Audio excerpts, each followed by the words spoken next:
Hello everyone, welcome to the Universe Guru YouTube channel. My name is Mina Irfan and I'm a relationship, wealth, and soul mentor.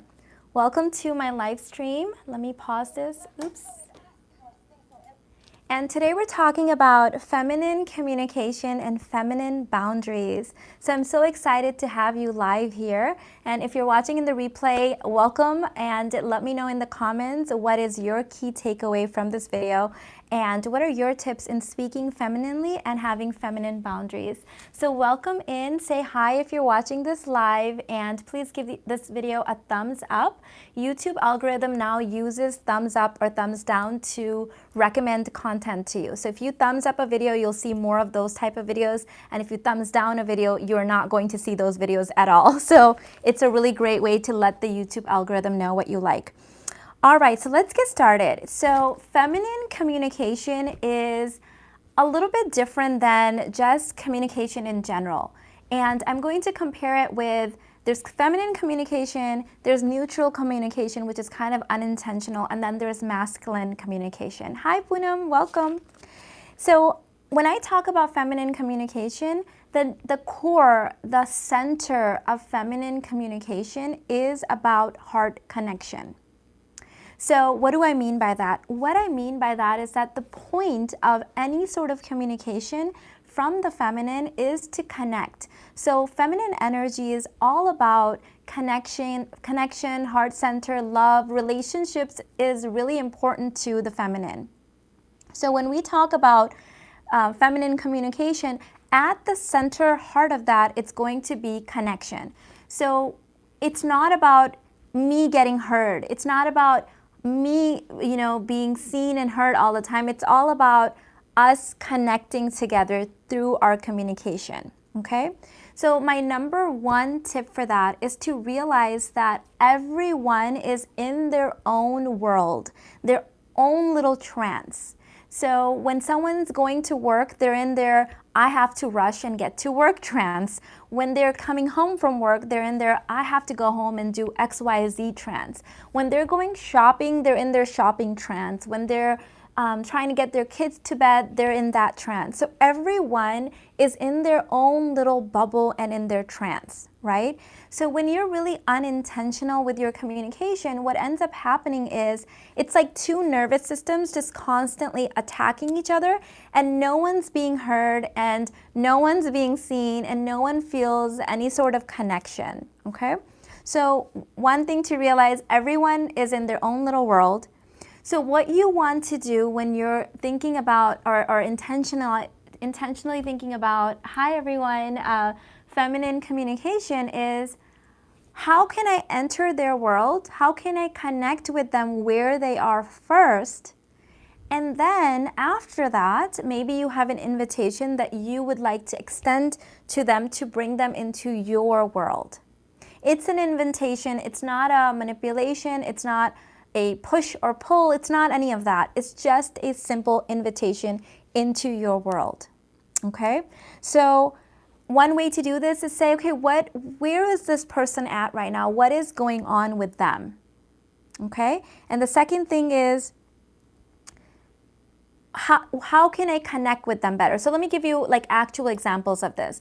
If your partner comes home from work stressed out and they walk in the door and you just leap at them with your story of what exciting thing that you had or what you went through, all of a sudden you're trying to pull them into your world without entering their world they feel violated and kind of like jump. This has probably happened to you too, when you're like in your own little mood, in your own little world, and someone just comes at you with some information or something and you can't receive them fully because it's like they invaded your personal space. So femininity and feminine communication is all about meeting the other person where they are first, and then extending the invitation to come meet you, okay? So another thing that I want to, a point I want to make, and this is really important, especially with feminine and masculine communication, is that the masculine energy, a man when he's in his masculine energy, and even women when they're fully in their masculine energy, they are very much focused at what they're doing. So they're like single focused. It's like laser sharp focus. When you're in your feminine energy, you seem to be more flowy, and so you can jump from topic to topic and tell a story and make it go many different ways, and that's like fine. And another woman can easily keep up with that. You know, when we talk to our girlfriends, we're like jumping from topic to topic, and we can keep up with all of that. In fact, that's kind of the fun of it, right? But when we're talking to a man, and especially if he's focused in on something, he's super in his masculine energy, when we are coming at him with all of these different stories and all of these things, his brain, the way that it's wired and the way that his biochemistry is and the way that his nervous system is, he can't necessarily keep up with all of your details. And what he's saying is there a point to this? Right? So you want to make sure that you enter his trance first, realize what is going on with him, where is he at? Is he super focused on one thing? Well, that may not be a great time to tell him that really long story of something that happened with your sister or your mom or whatever, right? Because he's not going to be able to keep up. He's going to be looking for the problem in there, because men are problem solvers, and he's going to try, and then once he realizes that it's this beep bop kind of thing that he can't keep up with, he zones out, right?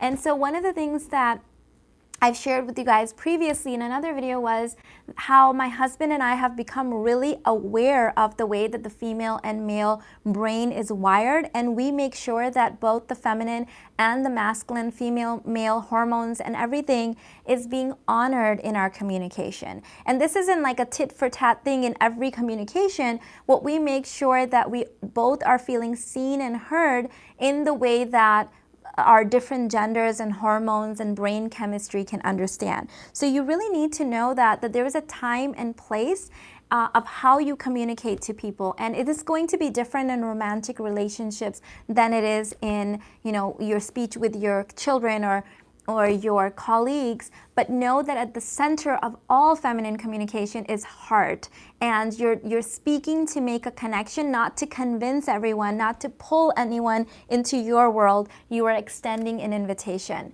So Poonam said, wow, this is so relatable. When I wait for my husband to talk to me, I have his full attention as against when I initiated. And that's it. It's like, you know, I think a lot of people women take this personally, but it's just the way that we are wired, right? So I'm not going to go to Japan and get upset if someone doesn't speak English, if they only speak Japanese, because that's their native language. Like, I'm not going to invade their space and then be upset that they don't understand what I'm saying, right? I have to enter their trance of, oh, okay, they live in Japan and that's their native language, and they don't understand my language the way that I speak it. So I might choose to speak a little bit slower. I might use simpler words until I realize if this person can catch up or not. Is that making sense? So it's not about who's wrong or who's right, or you know, who's more evolved or any of that. It's just knowing that we have these differences in place,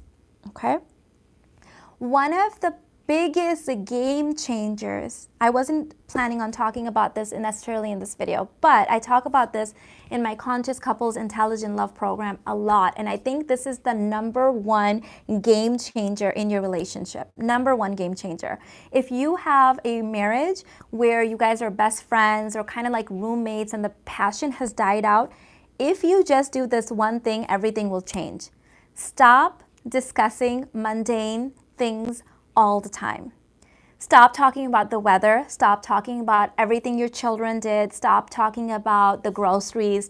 Stop talking about all the things that you have to do as business partners, as roommates, as householders, as parents, and watch what happens in your relationship. If you can maintain this for a couple of weeks, you will be igniting the passion back in the relationship. The #1 relationship killer when it comes to communication is talking about mundane stuff. And I have so many examples of this. I did this just recently, and then I immediately noticed it. I fell out of my zone, and I caught myself immediately. So I was giving my husband a cup of coffee in the morning, and as I was presenting the coffee, he was coming in towards me to kiss me. And he was going to appreciate the fact that I was bringing him this coffee. And right as he was coming towards me, I started telling him a story, and he pulled back and he started very intently listening to the story.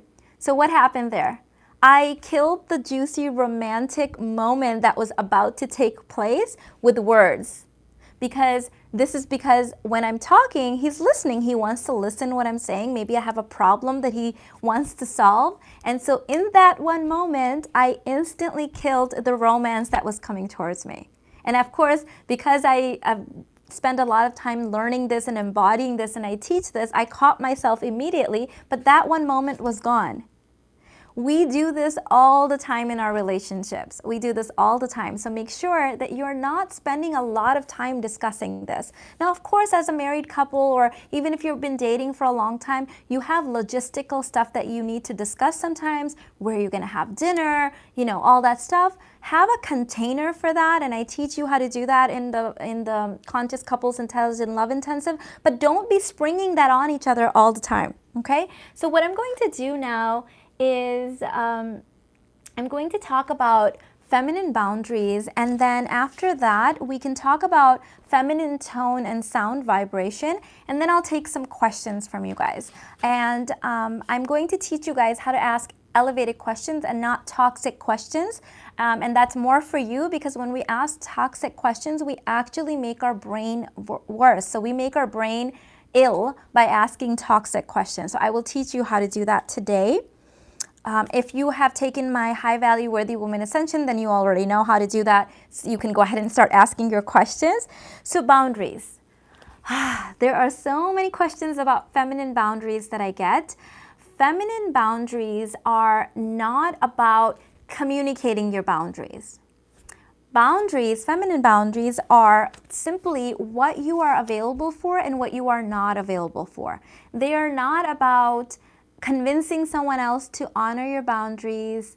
They're not about how they should behave so they're in line with your boundaries. It's simply about what you are available for and what you are not available for, okay? So the way that you enforce your boundaries is, first and foremost, you assume the best. You assume that every single person wants to honor your boundaries. So you come from an intention of goodwill. Okay, I struggled when I was in basic babe mode. I struggled with this so much because I just could not understand how people could be breaking my boundaries, and I wasn't realizing that I wasn't very clear about my boundaries, and it had nothing to do with how I was speaking and everything to do with how I was showing up, my energy, and what I was available for. So assume the best, and when you assume the best, when you have that intention of goodwill, you are very clear and loving in your enforcing of your boundaries, right? So for example, if I'm assuming that someone wants to break my boundaries, then I'm going to be kind of snippy at them, or kind of like annoyed with them and intolerant of them breaking my boundaries, right?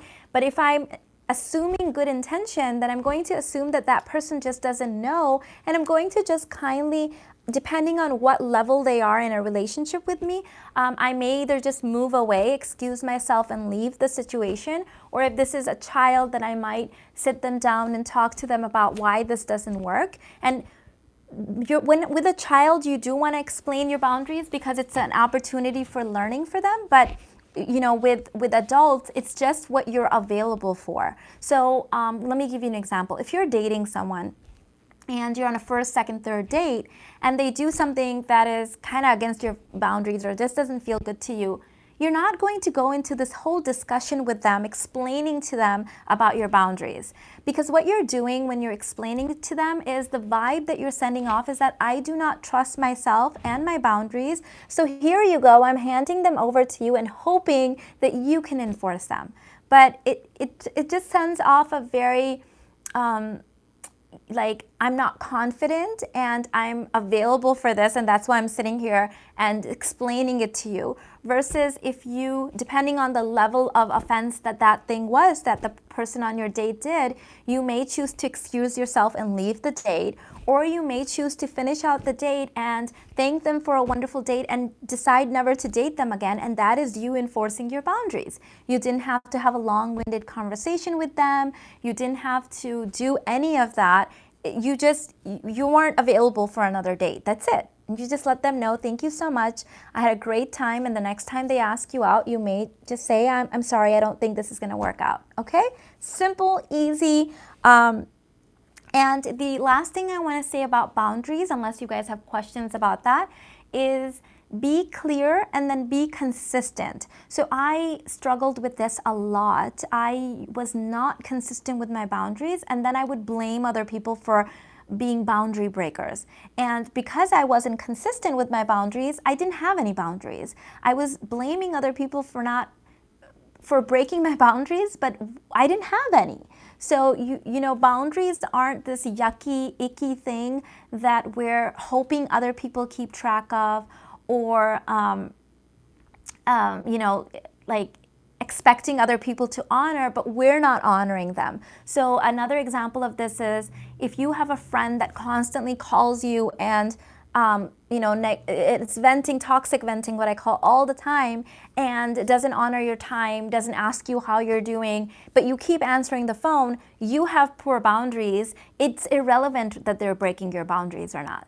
You answering your phone is breaking your own boundary. So one of the things that I teach inside the High Value Worthy Woman Ascension, which there's a whole module in there on boundaries, is that people who say that other people are breaking their boundaries are usually boundary breakers themselves. And I know this can be really harsh to hear, especially because I blamed people so much for being boundary breakers, and then I realized, A, I didn't have any boundaries, and B, I was also a boundary breaker. Because the reason we don't have boundaries is because we're breaking someone else's boundary of how they're going to view us. We want to control and manipulate how that person's going to view us. Hence, we are breaking their boundary. So we are also boundary breakers, okay? I noticed this as a pattern in the women that would contact me, email me, Facebook messages, all the stuff about trying to complain to me about their husbands breaking their boundary, their moms breaking their boundaries, would be also the women that were breaking my boundaries. And so, you know, I had to very compassionately break this to them, that they're, you know, them sending me 10 messages a day every single day was breaking my boundary, and that showed that this is why they were having their boundaries broken as well, because they were also boundary breakers. I know this can be harsh to hear, but it's an important part, so you need to realize that. Let's talk about feminine tone and sound vibration, and then I'll take some of your questions. Thank you so much, guys, for showing up today and hanging out with me. All right. Yes, PL, this is so true. PL said, it took a long time for me to realize I was breaking my own boundaries and I was getting upset at myself. I was breaking my own boundaries and getting upset at other people. So I hear you. I was totally in victim mode. I was totally in basic babe. So I hear you. It took me a long time to learn true, proper, authentic boundaries, and then a longer time to be able to enforce them. So I get it. It's difficult, but might as well start now, because the sooner you start, the sooner you can learn to embody them. Okay, so I have another video coming for you guys in the next week called How to Speak Like a Powerful Lady, and I'm going to talk about using a very activated voice to activate people and be a feminine leader. But today, I want to talk to you about sort of just feminine tone and sound vibration, okay? So an activated voice is a voice that's appropriate for when you're in your feminine leadership, when you're coaching, mentoring, teaching, at work, working with clients. When you're in that arena, using a very feminine embodied voice, which I'm about to teach you in a second, or a bedroom voice, which I teach you inside of my closed hypnotic sex and feminine voice mastery program, because it's a little too racy for YouTube. You don't want to use that inappropriately in a work setting or when you're trying to activate people, unless you're trying to activate them a different way, if you know what I mean. So make sure that the feminine voice that you're using is appropriate for the situation. So what I've heard is from some of my business students is that when they took my feminine mastery program, they got really embodied in their voice, and they started noticing other people's voice tones and sound vibration. And one of the things that was instantly clear to them was that some women used a very inappropriate sort of bedroom-like style to speak to everyone. And that is, I would say it's not very ladylike. I mean, you can do that if that's your jam. I'm not here to judge, but I reserve that sort of like bedroom voice for my husband, and I wouldn't even use that with him when I'm with my children or other people around. Like, that's between me and him, right? So you want to save that for the bedroom with your significant other. So a feminine disembodied, let's talk about a disembodied voice first. When you're unintentional and you're disembodied, your voice is either coming from your nasal, you know those people, you know, right there, or it's just coming from here, and you're going to be, there's going to be some anxiety in your voice. I used to suffer from panic attacks and anxiety, so I've had to really do this work myself. I used to speak really, really fast. If you guys have seen any of my older YouTube videos, you'll notice it right away. It's a very fast pace, like I still had that nervous energy inside my body. So that's coming from just like blah, just like dumping everything on someone else. It's like an energy release that you're trying to do because you have a lot of trapped energy and emotions, hence causing all of the panic attacks and things. So that's where that's coming from. When you become a little bit more intentional, but you haven't yet become embodied, your voice will be coming from your throat chakra, okay? So it's going to be somewhere from here, which is a great start. When you're really feminine and embodied, your voice is going to come from your womb space. Now, I'm using my womb space right now, and notice that my voice has completely changed. And even though on YouTube I usually use my more activating solar plexus voice, but still when I'm going into my womb space, it has completely changed. Like, it's a different tone, it's a softer voice, and it's not that I'm speaking like I've lowered my voice. It's just like my voice is coming from my womb space, okay? So that is a embodied feminine voice, and that voice is highly hypnotic to a man's brain and like his entire nervous system. So a male nervous system is a lot denser than a woman's nervous system. So this is just male, female, biochemistry, like physical differences. I didn't invent them, they're evolutionary. People get upset sometimes, but it is what it is, right? So because his nervous system is denser, the voice tone and the sound vibration of a woman's voice, depending on what it's communicating energetically, will hit him in different places. So sometimes I've heard women say, "I'm using feeling messages, but my husband or my partner is getting upset." It's your tone and sound vibration and what you're really implying.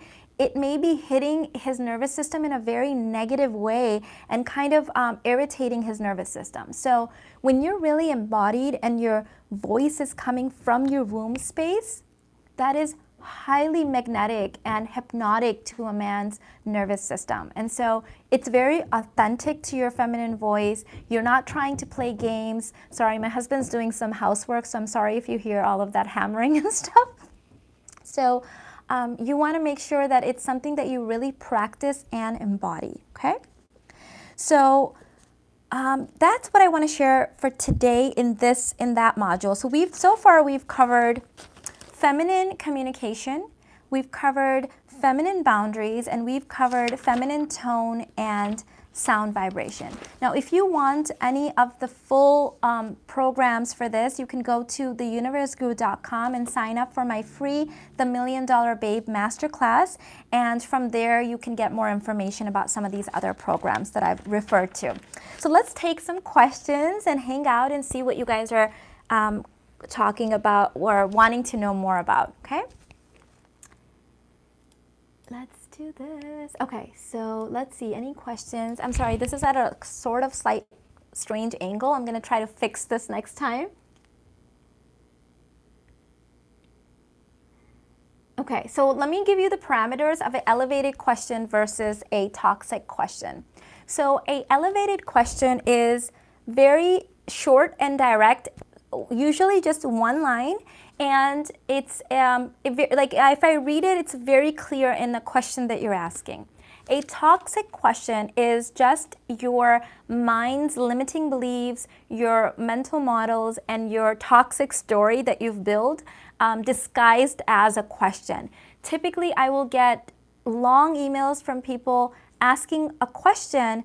They'll say question in the subject and I can't find the question. All I see is a lot of limiting beliefs, paragraphs and paragraphs of all of this mental chatter. So you want to make sure that you resolve that. So you go through all of the junk in your mind first, and find the actual elevated question, okay? So there's going to be no story in there. There's going to be no blaming in your question. It's just going to be a question, okay? And so someone can look at that and ask you more questions if they have, they need some follow-up information, but it's going to be very direct and quick. So I'm going to answer those questions.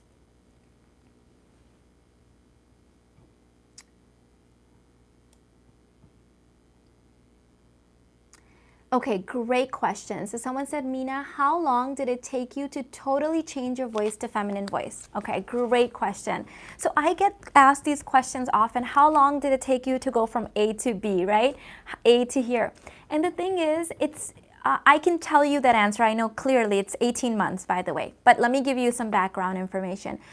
So all of this work, all of the inner work, it's like a continuum, right? So people think it's like you're here and then you get something and then you're here. Like you just had an aha moment, but it's this slow progression. So people will ask me, how long did it take you to lose 70 pounds? Well, it took me, let's say a year, but it's like I may have lost 20 pounds the first month and nothing the second month, and then 2 pounds. So you see how it's like a journey? So when I say full transformation where I can sway back and forth and be totally activated in my voice and totally embodied in my voice and use different, energetic centers and different tones depending on who I'm talking to effortlessly, 18 months. A lot of my clients can do it faster than I did. It depends on what your starting point is.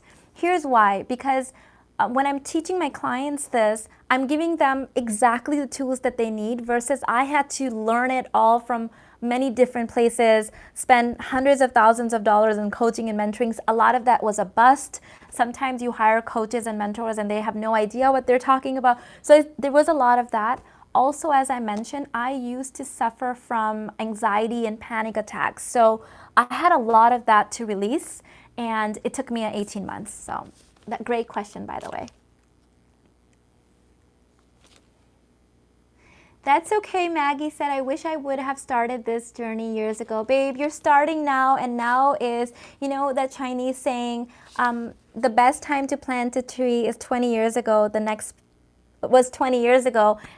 best time is now. Some people never learn this stuff, and we're so lucky to have this community and learn this work. So I know I feel like that too sometimes, but we're learning it now. So speaking from the womb is being fully embodied. So for the feminine, for women, the womb is really the center, right? It's like the deepest part of your femininity is your womb space. So when you're speaking from that, you're really at home. You're really centered and sitting at the seat of your body. It's like really being connected to divine source. And this is so magnetic, not only to men, but to children, animals, plant life. Like it's just super, super, super magnetic and hypnotic to people. Now, you're not going to use that all the time. You can. Maybe you have a lifestyle where you can do that all the time. Maybe you're a homemaker and that is like 100% your mode. Well, I'm a very successful mentor and coach, and so I have women that expect me to be able to activate them, to motivate them, and I need to also be in that kind of masculine but feminine activation model, right? So I use both. I like to sway in between all of those and use it intentionally. But yes, you can do that all the time as well. All right, any other question? Let's see. Yes, I was the queen of having no boundaries. It's gotten better. It's a process. It's a process. Okay, thank you. You helped me a lot. You're welcome, Samina. I'm so glad to hear that. Tina said, is it easy to switch that voice on while in public or in environments where you are cautious? Yes, once you have been practicing it for a while, it is very easy to switch back and forth. In fact, you become very intentional on what's appropriate. So let's say that I'm on, this is not my lifestyle, but let's say I was getting on a train in New York City or something like that, and I'm not necessarily, and it's nighttime, I'm not going to be using my bedroom voice or my totally feminine embodied voice necessarily. I may be a little bit on alert of my surroundings, and if someone speaks to me and I'm not really sure of this person's intention, I'm gonna have a little bit more of an activated voice, right? I'm gonna be more in my power, and not, feminine embodiment is super powerful, but it's a different type of power. So you want to be appropriate for the situation, okay?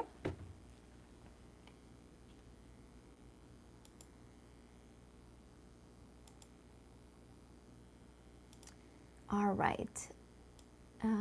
Yes, you're very blessed. Thank you so much, Lisa. Thank you for joining me. I'm so glad you were able to join. I know during the weekdays it's hard for you. So any other questions coming for you? I'm going to scroll up and see if there was anything.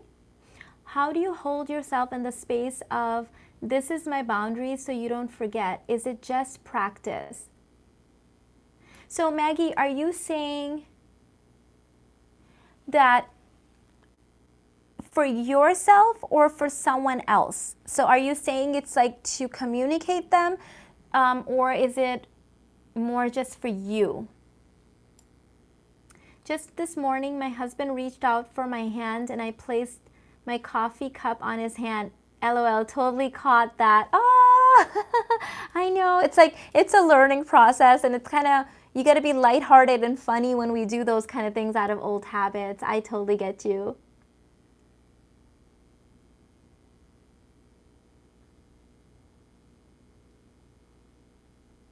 Mina, I want to thank you so much for this work. You've changed my life. Thank you so much. Thank you. Wow, that was amazing how your voice changed. Thank you, Sandy. Once you really got this down, and this is especially important if you've ever suffered from anxiety or panic attacks, because there, that voice, that disembodied voice, is so irritating to the masculine nervous system. And I was definitely in that place for a long time in my marriage, and I knew that my husband was very loving and very patient and wanted to come towards me, but my disembodied voice was really irritating. I mean, he never said anything. I'm lucky enough that he just kind of quietly put up with it. But when I discovered this work, it was really life-changing for me, because I realized the way I was speaking to my children and my husband was causing harm to our relationship.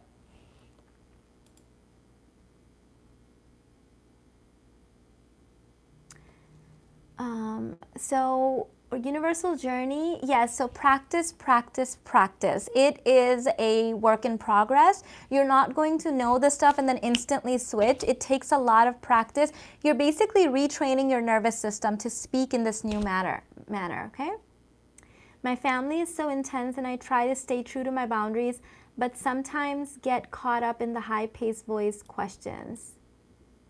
Okay. All right, ladies, so I'm not seeing any other questions. I'll let you guys go. Thank you so much for coming and hanging out with me today. And in the next coming weeks, I'm going to be doing more topics on boundaries and feminine communication and having healthy relationships and dating with a purpose. So go and check out some of those videos that recently posted, and I'll see you guys in the next one. Love you guys so much. Go to theuniverseguru.com and get my free $1 Million Babe Masterclass. You get to instantly get it in the email instantly after you sign up. Thank you so much, ladies, for coming and hanging out with me. This was so much fun. Thank you, thank you, thank you. Bye.